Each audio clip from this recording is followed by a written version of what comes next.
The simple reason is the human greed. It is mainly on account of greater and more aggressive competition in the marketplace in relation to both products and services.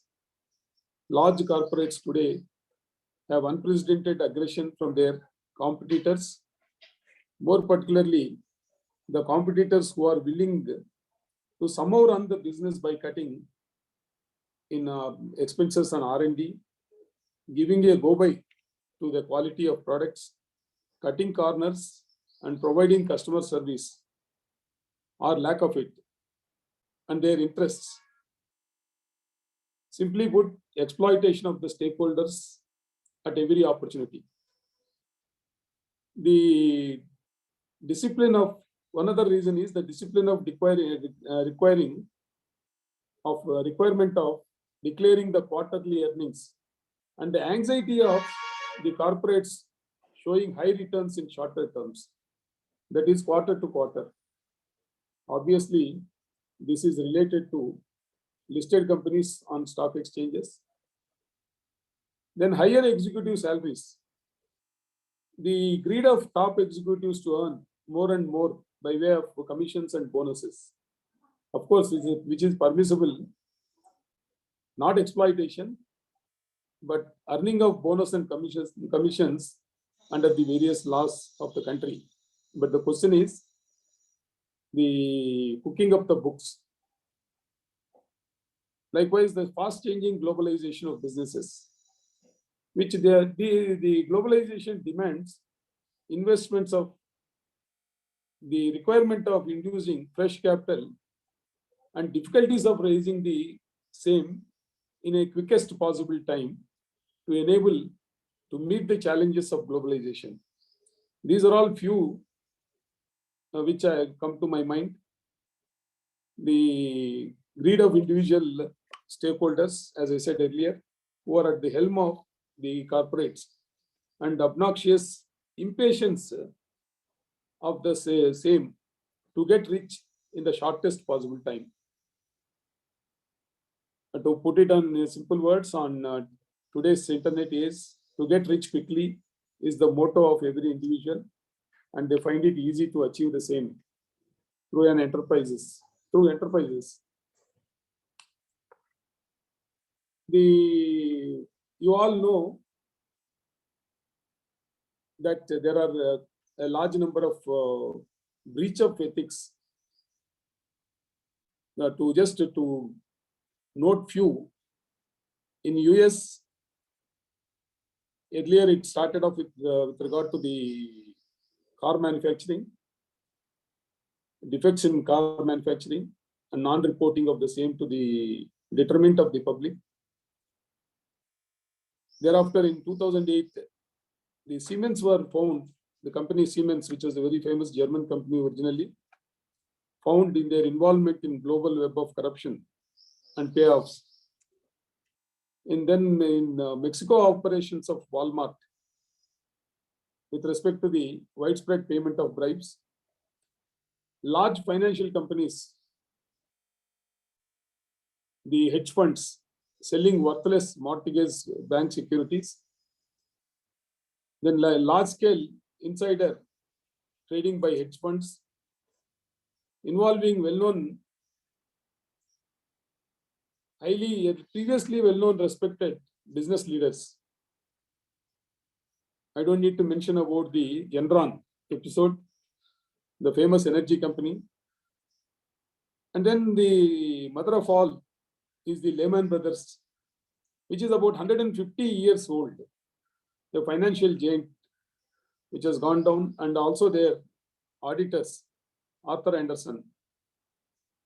There are a number of cases in US which have come to, which have not come to light, likewise which get buried over a period of time. When it comes to India, you all know the which comes to foremost is the Satyam Computers, where overstated profits involving about $1 billion. Then the Jet Airways, in which NCLT, which is under NCLT and IBC, the lenders exposure is close to about 8,500 crores with total liabilities of around 2,500 crores. The allegation in the Jet Airways case is huge fund diversion to related parties. Then the Bhushan Steels case, involvement of the Punjab National Bank with Mehul Choksi, is still going on. Then ILFS case, then Devan Housing Financial Corporation, Yes Bank, the KF Coffee Day, then the Spot Exchange of India. These are all which are come to the public notice.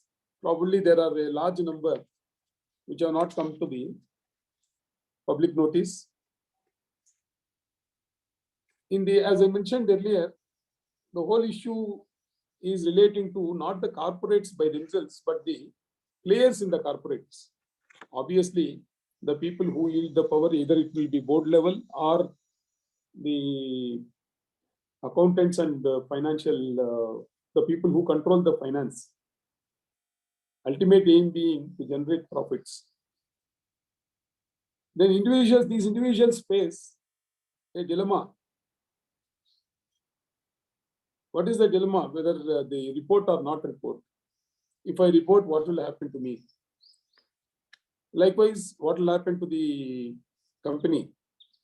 As I mentioned at the beginning, this corporate ethics issue is mostly in relation to the large corporations and large entities, and not with respect to the individual run enterprises or individual run businesses of not of a feasible size.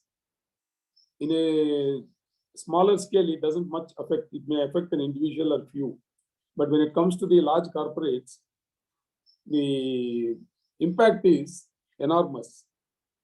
These dilemmas of top executives arise at every level in their professional life, could be broadly identified under the headings conflict of interest, like when professionals have personal, financial, or other interests that may conflict with their professional duties, they must navigate the conflict and ensure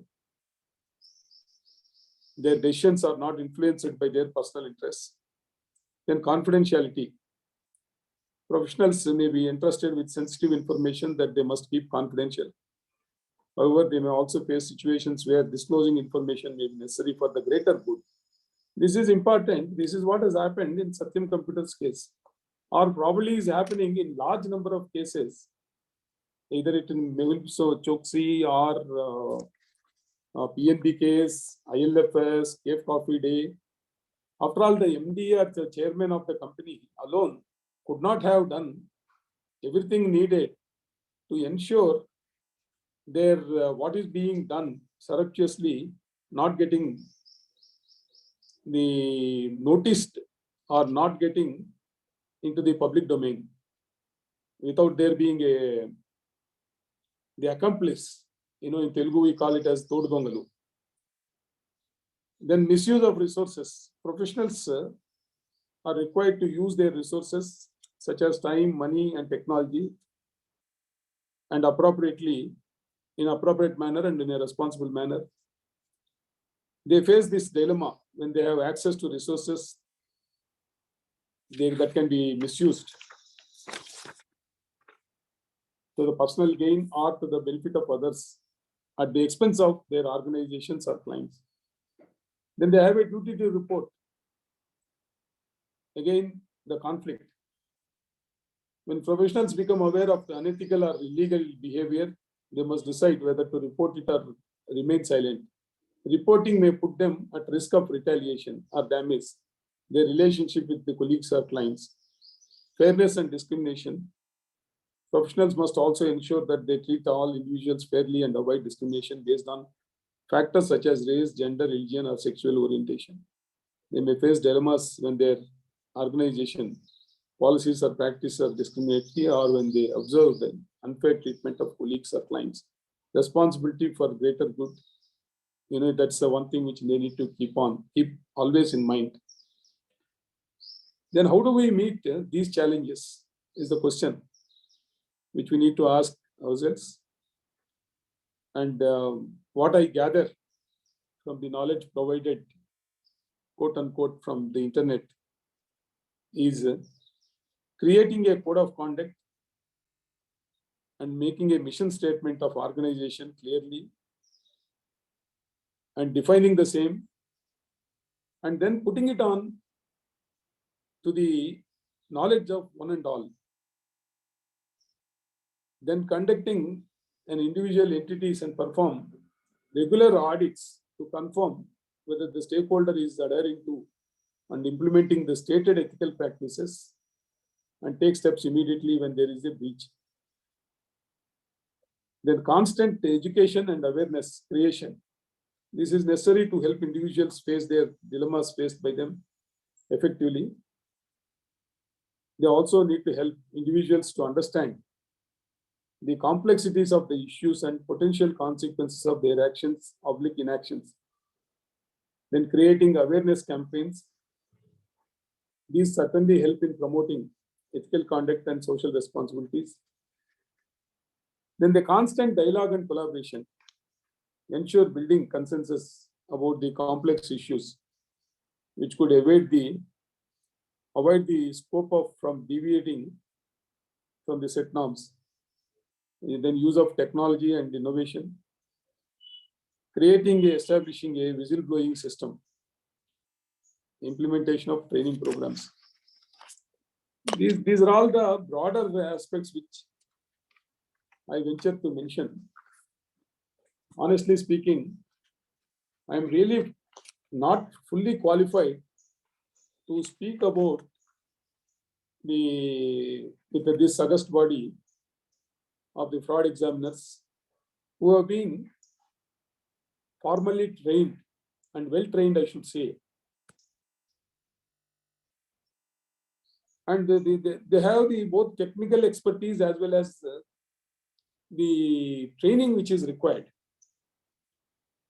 In fact, the thought which passed through my mind was, am I eligible to get trained and join the band along with you people? Because it's an education for me.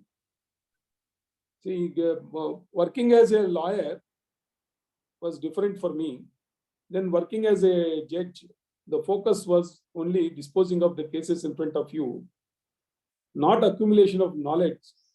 In the present day context, the judge doesn't get much of opportunity to accumulate knowledge. That way, in fact, I always keep feeling I have gone in very crucial time of the Indian society where the growth is happening at a different speed and the ethical base is being shifting to Indian ethos and Indian culture from the deviating from the Western culture and Western ethos. And some effort is being happening in the country. In that crucial time, I lost the time of being an active player and I became a passive player, being sitting on the bench and disposing of the cases in front of me. It's an about 8 to 10 years of time lost, but at the same time, sometimes you also feel that at the age of 64, is it that I can learn or I can go? But if you people give me an opportunity, I'll be more than happy to be there with you all. It will be a privilege, sir. Interact. And I'd like to join. Yes, sir. Because this is one aspect which gives me also opportunity to enhance my knowledge and keeps me very busy. When in very deep retrospect about this subject last week, frankly speaking, I never did so much of research work for earlier of any of the speeches or any of my inauguration of the programs, wherever I am invited. I'm more known to be an extempore speaker and more known for a person who could think on my legs. My biggest strength is I can think on my legs. The more the challenging the job, I can think more, ideas flow, and it's a God-given gift I always used to feel. When I was looking at these aspects of the dilemmas faced by the individuals, etc., few of the stories from our scriptures came to my mind. One is with regard to the one which which came to my mind is the dilemma which is faced by the Dharmaraja when he goes to that, water is required and all his brothers, they get killed by the curse of the Yaksha for touching the water without answering the questions. And Dharmaraja was asked, he was given an opportunity of 3 years by answering the questions, which are commonly known as Yaksha Prashnalu. Yes. In the Indian context. Then while answering the Yaksha Prashnalu, one of the questions which was put to him is, all right, you have answered well, I'll give you an opportunity for you to bring back to life one of your brothers. Choose which brother you want to be brought back to life. Then Dharmaraja says, he asked for, if I remember right, the youngest son of the youngest brother, who is not from his mother's womb, but the other, the mother. Then Yaksha asked that question, why did you choose? After all, the more powerful Arjuna is there, more powerful Bhima is there. Why did you not ask for them? Then he says, so far as my mother is concerned, we have 3 sons. I am already there. And my other mother needs, the child needs to be brought to life. Imagine the Yaksha gets pleased and he restores life to all the brothers.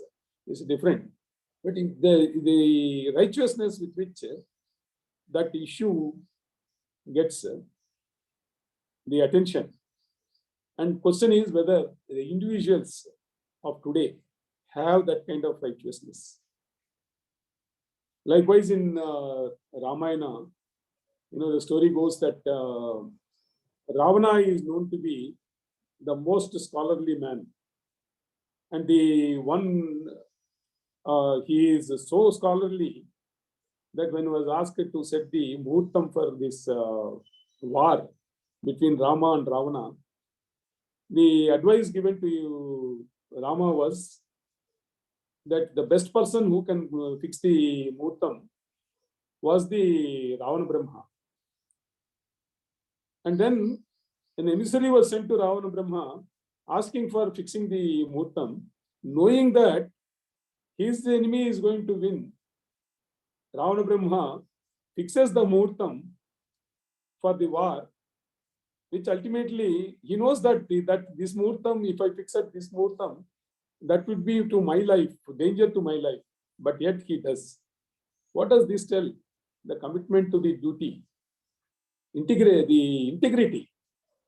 In fact, the biggest problem today we face in Indian society is one simple word is integrity, lack of integrity.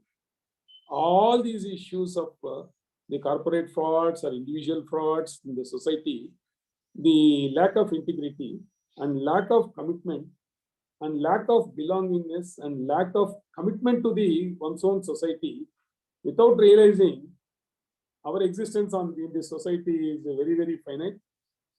And what we will be leaving is the society of a worthless society to our own progeny. That's exactly what matters. In fact, I use in another 2 minutes, I will stop giving my talk for the simple reason, as I said, with regard to the subject, I know nothing, and I'll be more than happy to learn. And in a structured manner, get trained and be guided by August body members here. Each time I traveled to abroad, after coming back, I felt disgustingly upset with myself and with my society. And always used to say and get depressed. Why is it a small country like Ceylon? There's a system. There's a methodology in the society. Likewise in Singapore, likewise in Malaysia, likewise in very nearer countries, leave alone the US. Why is it that system, the simplest things like not to overtake the other fellow, go one after the other, and not to clog the left side of the road, not to throw litter, use your public property in a responsible manner. Why are we not able to adhere to, and why are we not able to teach, or why are we not, is it required to be taught? Why is it not being cultivated?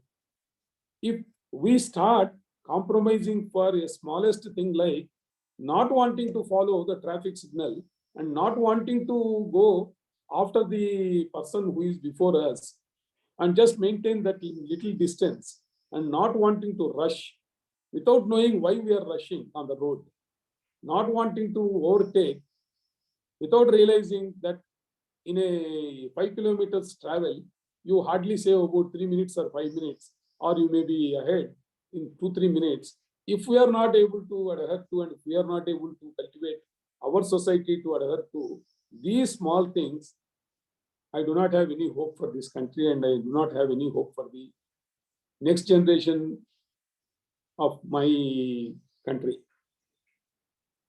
Only way going forward is teaching our children and teaching our society, and we matured people constantly hammering these aspects into the minds of everyone, and we start behaving for ourselves in a responsible manner to ensure that our society goes forward, as it is not possible for all of our children to be sent to America or to Singapore or to England or to any of the countries, because nobody wants us. The maximum visas America gives is 2 lakhs. Even year after year, see, in 1.4 billion country, assuming that we have about 30% of youngsters, is it possible for us to send all the youngsters to America? Is it possible for us to send to all the children to the Singapore? The only way is convert India into America, convert India into Singapore, convert India into Malaysia or whichever country, and outbeat them if possible. The best way is just create people with integrity, people with character. Thank you very much for giving me this opportunity. As I said, I look forward to be there more with you people and learn from you people. Thank you very much. As I said, I do not want to touch the subject because I am really incapable of touching the subject, especially the topics which have been wide ramifications. Thank you. Sir, really, sir, we are honored. I take liberty of intruding into Chandrasekhar Sharma's this thing. 2 facets of you, which I know personally, now my colleagues know, sir, is your modesty, humbleness, and from the small village backgrounds we both hail from. His demeanor belies the toughness of the judge and the judgments given by him. Many of them did not stand chance for appeal also. For member colleagues, I am telling, don't be belied by sir's modesty that I don't know and all that. Sir knows everything. Such case, he successfully guided us. But I am indeed proud and privileged to see at his age, he want to learn, and we will most welcome him to anti-fraud community, sir. And it will be our privilege to be with you. You be with us. Meanwhile, Sharma Garu, all the questions posed to sir can be mentioned to him, sir will answer. Thank you, sir, once again for accepting your invitation. Shankar, any questions are there? I think no, no? Yeah, some are there. One question is there, sir. Yeah. Sharma Garu. Go ahead. Radhakrishna Garu, you can mention, anybody can mention the question. Sir, the question is, of course, it may not be a question. Mr. Satish is asking, Lordship, what is the way and means to bring our people to have an ethical life and integrity process? Integrity. Process and ways may kindly be suggested, sir. Sir, Satish worked with me in CBI, sir. He is in civilian life now. It's a very wonderful question which has been put. I can tell from my personal experience. My father was he was an MLA who was elected for the first time in 1952 in composite Madras state. And he continued to be an MLA till 1978. He could have made me to study either in public school or in Madras when he was there, then the Madras, or in the once the AP shifted to Andhra Pradesh, in Hyderabad public school, or in any of the places. Yet he never brought me or any of my family members to the Hyderabad. I remained in my village, Challa. I went to school in my village up to 5th class, what is available there. And thereafter, the nearest town, Padipatri, for the high school. Thereafter, I was sent to a place called Nagaram near Vepalle, a very small village where the college was there, the hostel and college was there. And it's a rural college. Then thereafter, I went to Satsai College. All through, my father was only, he never worried about how well I studied. I was a mediocre student. At one stage, my father asked me, after seeing my, of course, college level marks in first year intermediate, where I got 8, 9, 7, 6, like that. He asked me, in your life, have you got any double-digit marks? That was the question which he put to me. Then I said, I have been passing all through public examinations. He kept on saying only one thing. When I asked him to, I went and asked him, those days in 1976, 5,000 rupees was the donation in Ramaya in college, engineering, private engineering. My father being a minister at that point of time, cabinet minister and number 2 in the state, just one phone call from here to Karnataka, I could have been given seat, even free of cost. But when I asked him, he said, I don't want my son to build bridges and buildings which will not be sustainable. Right. You know, this is what he said. Then he said, I don't want your studies or I don't want this and that. What I want is, I want you to have character. And the best way for you to get the character is probably you study in Satsai College. He sent me to Satsai Baba College in Bangalore to study BSc. And all along, he only insisted character, character, character. I did not realize at that particular point of time what character means or what character can make. But over the years, the word character and integrity are the ones which stood by me. And when at a critical point of time, somebody tried to tempt me with respect to a particular case, I only laughed at him and I said, look here, before 6 months before death, my father called me and my brother, and he, in a very simple word, he said that I have no expectation about my children. My children have to be this and that and all. I don't have any expectation about your careers or your life or your money or anything. That is because I believe in 2 things. One is prarabdham, another is praptam. I'm sure that all of you understand these 2 words, prarabdham and praptam. You get what is in your praptam. So I do not need to worry about what is going to be your life or where you are going to be and what you are going to be, what you are going to have or what you are not going to have. It will come according to your prarabdham, your praptam. Then when it comes to prarabdham, if you have to suffer various things, that is on account of your prarabdham, because those are all the things which cannot be separated from you. That's what I believe, is what he said. Then he said, but I have one small expectation from you, my children. Then what is it? He said, I would not like my children in the market to be known as few abusive words. He said, as long as in the market people don't call you these things, that is what I expect from you. Believe me, these exactly the words which I repeated to the man who came and offered me a mullah, saying that I told him very nicely and jocularly, because he is also an elderly man. I know I respect you, sir, but at the same time, I have already reached 60 years. Let me continue to be adhere to what my father wanted me in the last few years. I'm sorry, thank you very much, is what I told. I think that answers the question posed by Yes, my sir. brother. Great, Yes, sir. Sir, one more question is there. That is from my colleague, board member Mani Padmanabhan. How does the enforcement and judiciary in a given case, distinguish between individual behavior and corporate initiated irregularity? No, please come again with regard to the question. How does the enforcement and judiciary in a given case distinguish between individual behavior and corporate initiated irregularity? Well, you see, as I said very beginning, the topic here is corporate ethics. It is not exactly corporate ethics, it's the corporates with the first phase ethics. Because the corporate by itself, the entity by itself cannot do anything.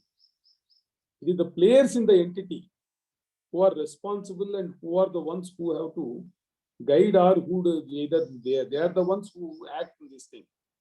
As a company, it's only an entity. It's the individuals. That's where with regard to the holding individuals responsible and making exceptions to the general rule that in a corporate, when it comes to criminal liability, the exoneration of individuals not being responsible is being slowly taken away by the judiciary and making the individuals who are at the helm as responsible. And there is also in certain of the acts, the presumption is with respect to they being culpable. Yes. And more is going to happen that because that's what is happening today. Yeah. Sir, I have one question. This is a dilemma before me as an investigator also. We interacted. Many a time in corporates, there are two types of situations I faced, sir. One, certain corporates directly into fraud. Some fellows, good man's silence is also dangerous. They kept away. They did not participate in fraud, but they did not disclose. Now that is also brought under law. He has knowledge, but did not inform all that. I'm not going into that, sir.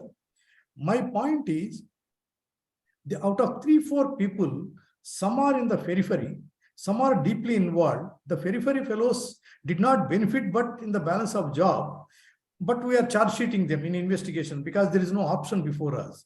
How, as a judge, did you encounter any of these periphery cases where you know this fellow is a very periphery fellow, but not involved, but technically under CRPC and IPC is there? I mean, I'm asking a typical question, sir. See, it all Very depends. typical question. I quite see what you say. Sir. See, it's a very fact-based question. Sir. To be number one. In the end, even with regard to somebody being silent also, in a present Indian society, it is not possible for somebody to be really to come out openly and also to be able to be a whistleblower. Sir. Because the protection which is required to be given by the society is not available. You know, in many of the criminal cases, the hardcore criminals also get away. For what reason? Lack of evidence. And lack of evidence happens for what reason? One is on account of the people who have to give evidence not coming forward.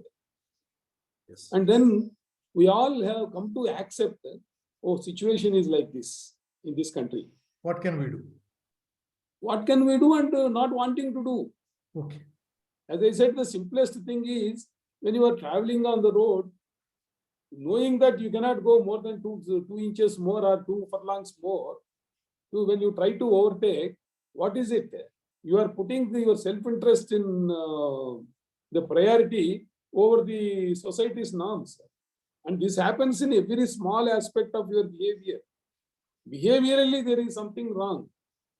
In fact, if you really want to study about this behavior, and also you should study according to me, there's a very interesting book has been written by one Professor Raghunathan of a retired IAM professor and also a director was a director, I think, in GMR group. Professor Raghunathan from IAM. He has written a book.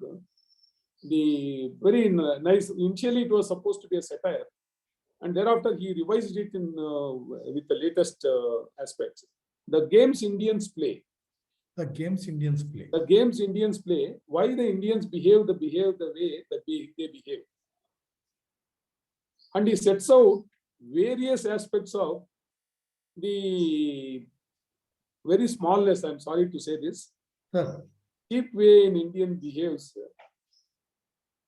on a, with respect to the smallest of the issues. Like he gives examples that there's a big queue in front of you. All of a sudden, a fellow rushes from back and he says, he rushes and he goes into the front and he wants he be serviced, saying that, I'm sorry, my flight is going. Why did he not come half an hour before? And then the tolerance which all the entire about 40, 50 people standing behind and allowing that man to get away. Who thinks next time also I can do this? Next time also he thinks I can do this. Habitual offender. It's not a habitual. See, it's ingrained into your system. Yes, That sir. after all, nothing is going to happen. I can walk in at any time which I want. The person sitting on the counter, he can as well can say, I'm sorry. In fact, it happens in anywhere in the world. They'll say, I'm sorry, I will not allow you to come. You could have come earlier, you didn't come. You please go and stand outside. Or the people who are standing in the queue, they can always say, please, there is a line outside. We are all waiting. You go back. Well said. They don't do it. Then he says, he gives examples of people in aeroplanes. The announcement is going on. Please don't get up. Don't open your the top the box without first till the engine is stopped. But there are people getting up. They're knowing that it takes 10 minutes for the gates to open and for you to walk. But the way you behave is a behavioral pattern. That behavioral pattern is which is required to be changed from the grassroots level. That can happen only when the child is before 14 years. The behavioral patterns get formed, and unfortunately, today's our education system doesn't provide for those ethical aspects to be ingrained into the child. Partly because we also have lost touch with our mother tongue, whichever is the mother tongue, could be Telugu, Tamil, Kannada, whatever it is. The wisdom which we have, because we are enamored with the comics, we are enamored with ourselves speaking these languages. And then after a particular point of time, the Ramayana stories or Mahabharata stories or whatever, Jatak Kathas or Niti Shastra, it's interesting study in the process of the studying with regard to the ethical issues. I found a large number of the Indian literature on these specific books written. Starting from Jatak Kathalu, Niti Shastra, even in stories in Mahabharata, and then Chanakya Niti. There's large literature which is available, which may provide the answers for many of the questions which people ask with respect to ethical behavior. If once ethical behavior is set right, and we put it in that, your corporate, you will be jobless, honestly. Sir, okay, the paucity of time, I think even though some questions are there, we'll take up later. But I'll be more than happy to be there with you more informally. And Sir, we'll invite you, sir. We'll invite you, sir. coffee or Yes, tea sir. or a Sir, drink, no issue. on behalf of the board and the ACFE members of Hyderabad chapter, and just we want to thank you for your insightful present speech on corporate ethics. Even though you say that you do not know anything, but you have covered everything, sir.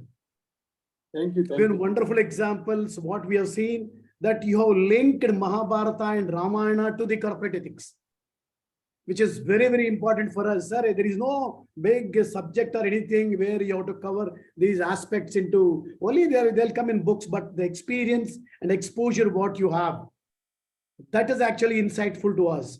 And it is actually, we are all honored, sir. And you're so humble that you say that you do not know anything, but sir, you have a lot. And the way you said about your father, about his ethics, say that they are called ethical values. They are the basics and human behavior, what exactly you have already explained us. It's a great privilege to listen to you. And you are so humble. Thank you very much, sir. I don't want to take more time because a lot of things you have covered. And definitely you must be part of our group if it is possible. And we'll be honored if you are with us. Thank You you, can sir. make me an honorary member, just like in Yes, club. Sir, you will be, sir. You will be. You will be, sir. And finally, I want to thank my president, Sharat Kumar, because who has got you here, sir? That is actually, that is the, actually a turning His point for grace, us. he accepted readily to come before us. It is our privilege, sir. Thank It's you, a sir. great beginning. It's a great beginning to this conference. Definitely it will go still further with all these kind words. So thank you very much. Thank you, sir. sir. Thank you. Thank you.